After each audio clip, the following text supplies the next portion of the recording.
El gobierno de los Estados Unidos advirtió que el avance del coronavirus en Venezuela representa un verdadero peligro para la región.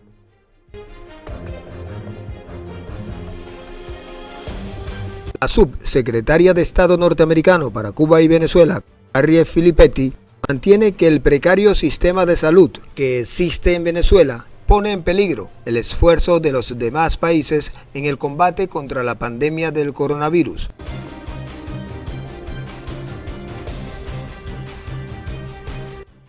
Según la funcionaria norteamericana, Venezuela podría convertirse en un foco de expansión del virus, desde donde éste podría continuar incluso por años, dispersándose por el resto de las naciones del continente.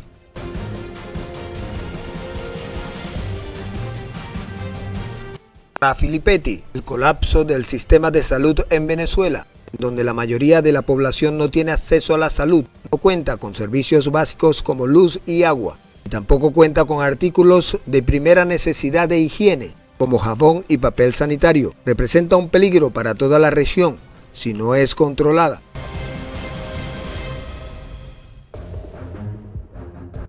Para la funcionaria, la situación en Venezuela es extremadamente nefasta. Si Venezuela no puede hacer frente al COVID-19, esto seguirá saliendo primero por los países fronterizos, como Brasil y Colombia, luego a la región circundante y por último al resto de los países de la región.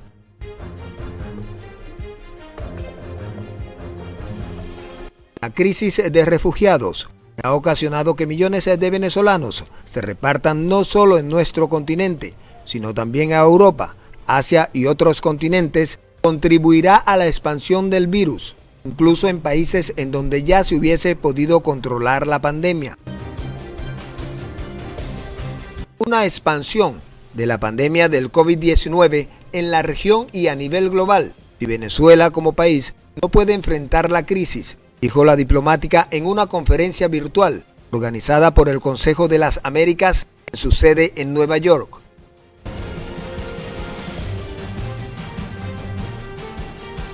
La pandemia encuentra a Venezuela con una aguda crisis política y económica, devastada por 6 años consecutivos de recesión, una galopante inflación y una tremenda depreciación de la moneda local.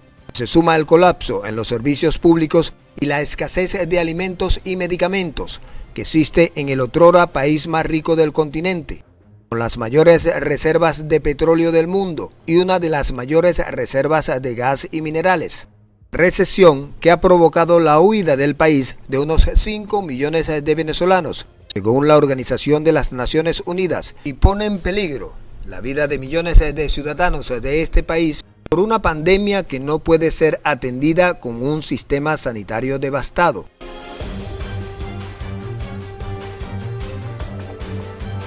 Venezuela solo cuenta, según un grupo de trabajo de la Organización de las Naciones Unidas, con 84 camas en unidades de terapia intensiva para una población de unos 30 millones de personas. Esto significa que cuando Venezuela llegue a más de 1.500 casos, se verá sobrepasada. No tendrá la capacidad para manejar esta crisis, sostuvo Filippetti.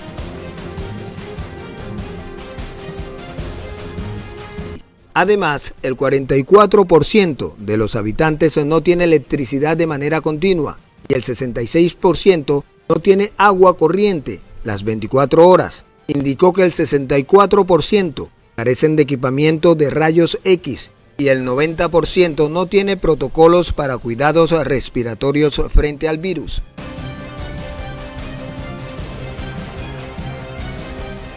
El régimen de Nicolás Maduro da cuenta de 107 casos de coronavirus en todo el país, pero Juan Guaidó asegura que son muchos más, mientras que el régimen del dictador persigue y encarcela médicos y periodistas que se atreven a dar información sobre la realidad de la pandemia que se extiende cada día más en tierras venezolanas.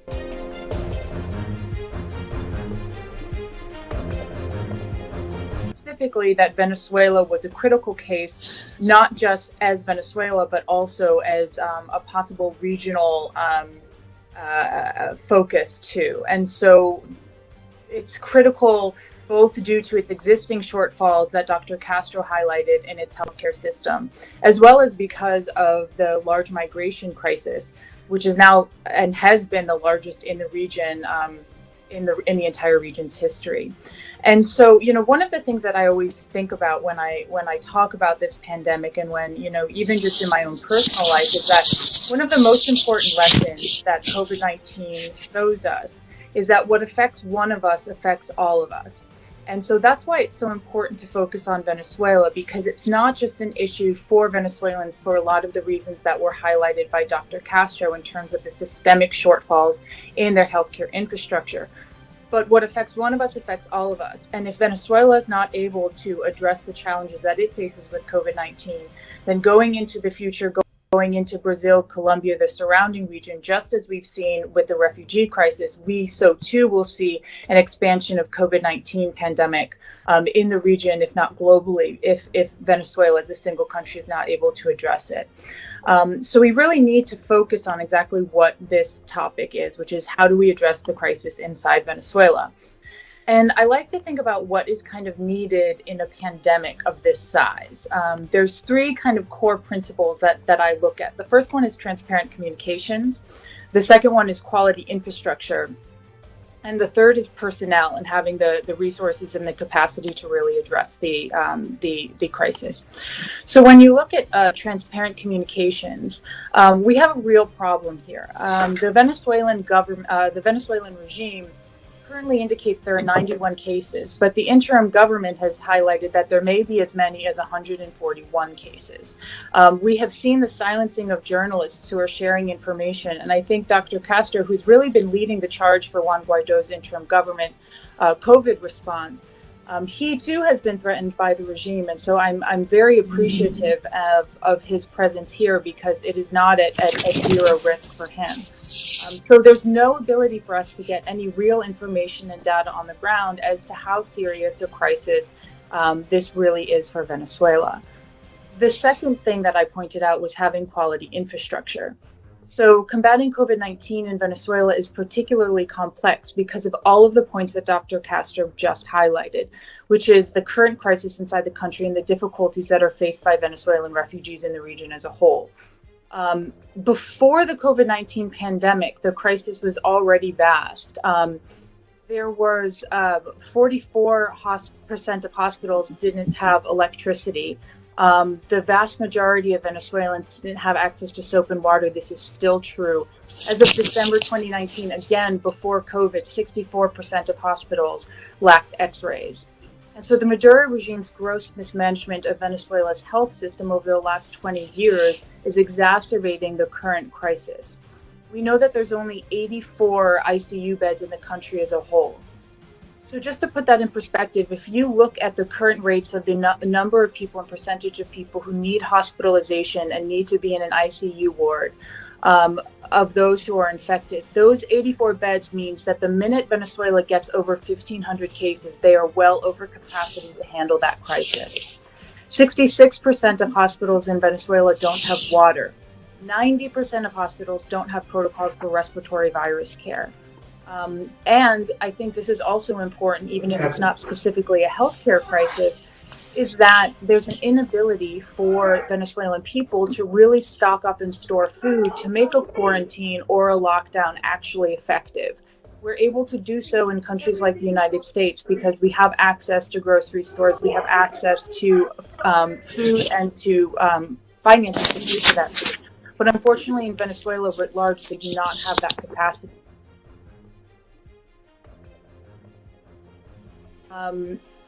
The third point that I had raised was personnel. So the vast majority of doctors in Venezuela, of young doctors in Venezuela, about 75% by a recent estimate, have fled Venezuela as part of the 5 million who have fled during the refugee crisis.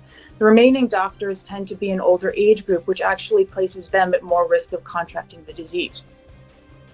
And of course, the fact that we're in the midst of the region's largest refugee crisis is a significant factor here, because those are individuals who are often finding themselves in extremely vulnerable conditions. They require shelter, they require vaccinations, and they require other services that government has been incapable of providing for them.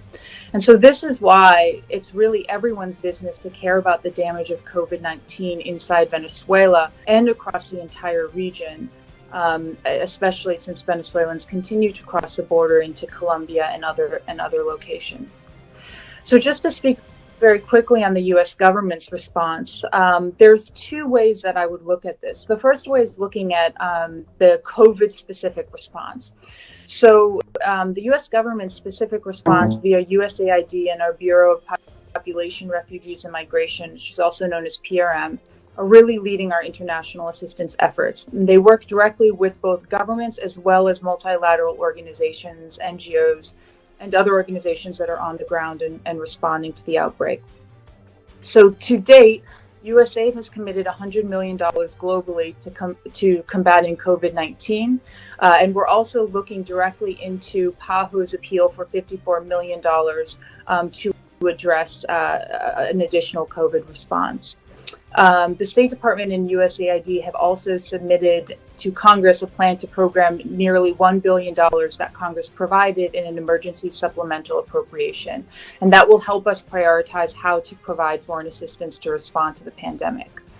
But there's a second thing that I would want to highlight here, and it's not just our response to the current crisis. Something that Dr. Castro mentioned that I think is really critical is that part of why this crisis is so severe is what has been happening to date and the mismanagement by the Maduro regime. So it's also about the kind of proactive and preventative measures that we have put in place over the last few years. We've been investing in public health, emergency response, and humanitarian programs in Venezuela and in the region for many years. Just as a quick example, since fiscal year 2017, we've provided $656 million, and approximately $473 million of that is for humanitarian assistance for both Venezuela and the region. For example, USAID provided nearly $8.2 million in emergency health programs, along with $6.8 million in water, sanitation, and hygiene programs in 2019 to help people stay healthy and stave off disease. These are the sorts of things that help provide some measure of inoculation against infectious diseases. And so that is something that a lot of our efforts have been put into over the last few years. PRM has also provided $208 million in life-saving assistance for Venezuelans who have been forced to flee. And it essentially provides core relief items like shelter, food, safe drinking water, hygiene kits, and other items like that. PRM also helps to register fleeing Venezuelans. This is a particularly vulnerable population, and that's to help ensure their access to basic services and facilitate their integration into host countries. So we're also working on responding to COVID-19 with locally sourced PPE. This is something that Dr. Castro highlighted is really missing inside Venezuela. And so our PRM partners are working with us on that, particularly in elderly home care facilities. So, obviously with what Dr. Castro and I laid out and what David and Manuela will lay out as well, the situation in Venezuela is extremely dire. The interim government has been doing an absolutely fantastic job in trying to draw attention to the crisis, ask for more assistance, and provide what assistance it can. I think that's evidenced by the fact that many representatives of that government are here on the panel today. And to combat COVID-19, though, we also need Maduro to, at the very least, cooperate with governments and international organizations who can help. Unfortunately, just recently, Maduro had actually threatened any agency that receives life-saving funding from the U.S. This was before the COVID crisis. So we're hoping that can change. We need to see truthful access to information. We need to, as an international community, respond to all of these various appeals. We need to make sure that we're providing PPE, soap, clean water, testing kits to Venezuela, which desperately needs them. We need to make sure that the Venezuelan government has the support that it needs, and that the Venezuelan regime is no longer trying to politicize this crisis. As I said, this is really a moment for us to realize that the entire world is in this together. What affects Venezuela affects all of us. And so we need to work collaboratively to make sure that we're addressing their needs. And part of that will, of course, require a long-term political solution so that we can build up the infrastructure and get the Venezuelan people the support that they really need. Magro Lemes.